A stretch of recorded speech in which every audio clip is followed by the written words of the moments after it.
Assalamualaikum warahmatullahi wabarakatuh. Kembali lagi bersama saya Muhammad Najim David Al-Khaliq di pengantar akuntansi bab 12 Fakultas Ekonomi Bisnis Prodi Keuangan Daerah, mata kuliah pengantar akuntansi.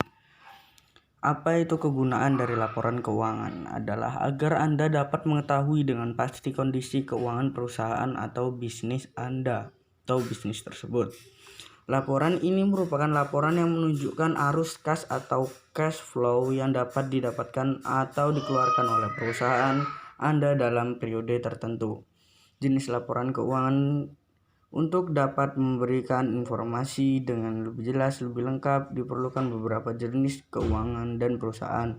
Berikut ini adalah beberapa jenis laporan keuangan yang bisa digunakan, yaitu laporan laba rugi, yaitu laporan yang menggunakan laba atau rugi yang dapat perusahaan atau periode tertentu dalam penghitungannya.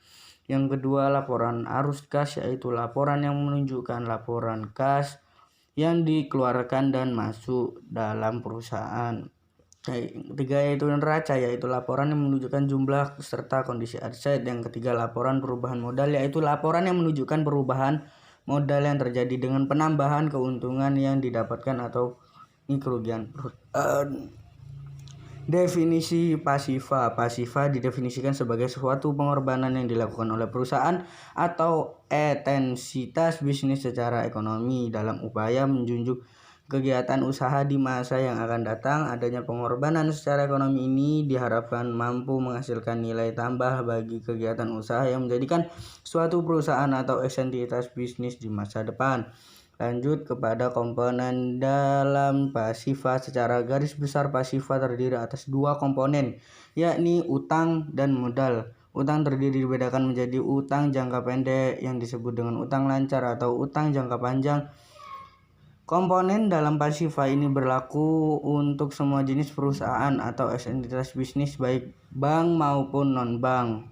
Utang merupakan komponen pasifa yang ditetapkan pada posisi atas dalam sebuah neraca. Artinya komponen ini dilaporkan harus daripada komponen modal. Utang dapat memahami sebagai segala kewajiban yang harus dibayarkan oleh perusahaan kepada pihak transaksi.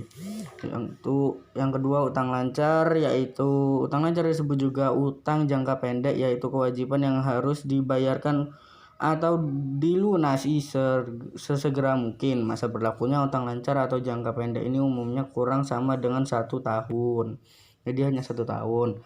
Jangka waktu panjang, yaitu long time lease. Jangka waktu panjang merupakan kebalikan dari utang lancar atau utang jangka pendek. Jika ditinjau dari masa umurnya panjang, merupakan kewajiban yang dimiliki peraturan baru. Komponen modal, bahasa utang sebagai itu yang tadi itu bla bla bla bla. Ini kesimpulan belum.